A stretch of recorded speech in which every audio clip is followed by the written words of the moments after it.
এর অনেক আগেই বিজেপি তাদের প্রার্থী তালিকা ঘোষণা করেছে। অর্ধেকের কম প্রার্থী তালিকা ঘোষণা হয়েছে। 20 জনের প্রার্থী তালিকা ঘোষণা করেছিল। পরবর্তীতে দেখা যায় যে একজন প্রার্থী আসানসোলের পবন সিং তিনি লড়াই করবেন না, রণে ভঙ্গ দেন।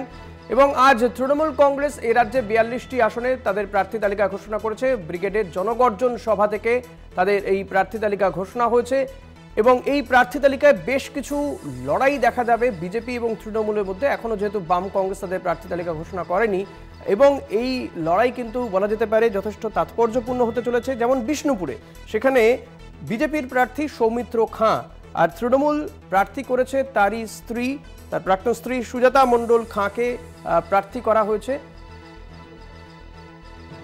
স্বরূপ গঙ্গোপাধ্যায় রয়েছেন। স্বরূপ, এই যে সুজাতা মণ্ডল খাঁ এবং সৌমিত্র খাঁয়ের এই লড়াই কতটা আকর্ষণীয় হতে চলেছে বিষ্ণুপুরে?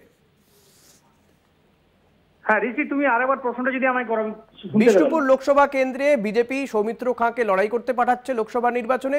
তৃণমূল কংগ্রেস সেখানে সুজাতা খাঁকে প্রার্থী করেছে, সুজাতা মণ্ডল খাঁকে, যিনি কিনা এই সৌমিত্র খাঁয়ের 2019-এর লড়াইয়ের কারিগর এবং তার প্রাক্তন স্ত্রী।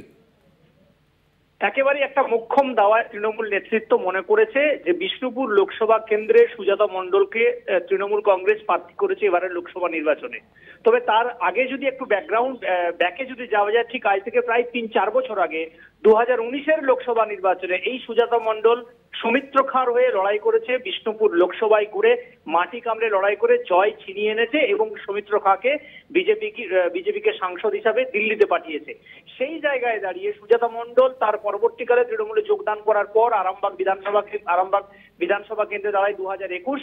পরবর্তীকালে বাঁকুড়ার যে গ্রাম পঞ্চায়েতের নির্বাচন, সেই নির্বাচনে জেলা পরিষদ থেকে জয়পুর থেকে লড়াই করে বর্তমানে সুজাতা মণ্ডল বাঁকুড়া জেলা পরিষদের কর্মাধ্যক্ষ পদে রয়েছে।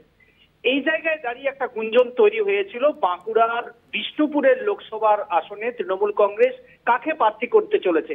তবে অনেকটাই কিন্তু সুজাতা মণ্ডল তিনি এগিয়েছিলেন, যেহেতু সুজাতা মণ্ডল পুরো মাটি কামড়ে 2019 সালে লড়াই করেছিলেন এবং সৌমিত্র খাঁয়ের পুরো চিত্র তার কাছে পরিষ্কার রয়েছে।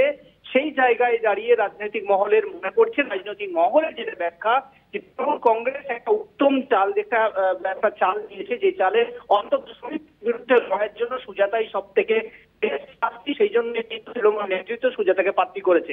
এবারে সেই জায়গায় দাঁড়িয়ে এখন দেখার যে 2024-এর লোকসভা নির্বাচন সুজাতা মণ্ডল তার কাছে তার দলের কর্মীরা কতটা সুজাতা মণ্ডলকে গ্রহণ করতে পারে, অন্যদিকে সুজাতা মণ্ডল কিভাবে তিনি প্রচার করবেন। আর সুজাতা মণ্ডলের সাথে ব্যক্তিগতভাবে কলকাতা টিভি আমি কথা বলেছিলাম বেশ কিছুদিন আগে, যদি সুজাতা মণ্ডলকে প্রার্থী করা হয় বা যদি সুজাতা মণ্ডল লোকসভা নির্বাচনে সৌমিত্রের সাথে লড়াই করে, তাহলে সুজাতা মণ্ডলের তার প্রথম জায়গা কি হবে। সুজাতা মণ্ডলের যেটা বক্তব্য ছিল, তিনি যেটা বিষয় তুলে ধরবেন যে 2019 থেকে 2024 এই 5 বছরে সাংসদ অর্থাৎ সৌমিত্র খাঁ 25 কোটি টাকার হিসেব আগে জনসাধারণের কাছে দেখ, তারপর মানুষের কাছে ভোট চাইতে যাবেন। অর্থাৎ তার প্রথম কিন্তু হাতিয়ার এটাই। তবে এখন দেখার 2019 থেকে 2024 রাজনৈতিক পালাবদল হয়েছে, রাজনৈতিক তার পরিচিতি বদলেছে। সেই জায়গায় দাঁড়িয়ে 2024-এর লোকসভার নির্বাচনে তিনি যখন প্রচারে যাবেন, তখন তিনি মানুষের কাছে কি তুলে ধরবেন আর মানুষের কাছে আশীর্বাদ চাওয়ার জন্য তিনি কি বলতে চাইবেন। যদিও এখনো পর্যন্ত সৌমিত্র খাঁর তরফ কোনো প্রতিক্রিয়া পাওয়া যায়নি, তবে সুজাতা মণ্ডল আগামীকাল থেকেই তিনি প্রচারে নামবেন, এমনটাই কিন্তু দলীয় সূত্রে জানতে পারা গিয়েছে। ধন্যবাদ স্বরূপ। কথা বলছিলাম প্রতিনিধি স্বরূপ গঙ্গোপাধ্যায়ের সঙ্গে।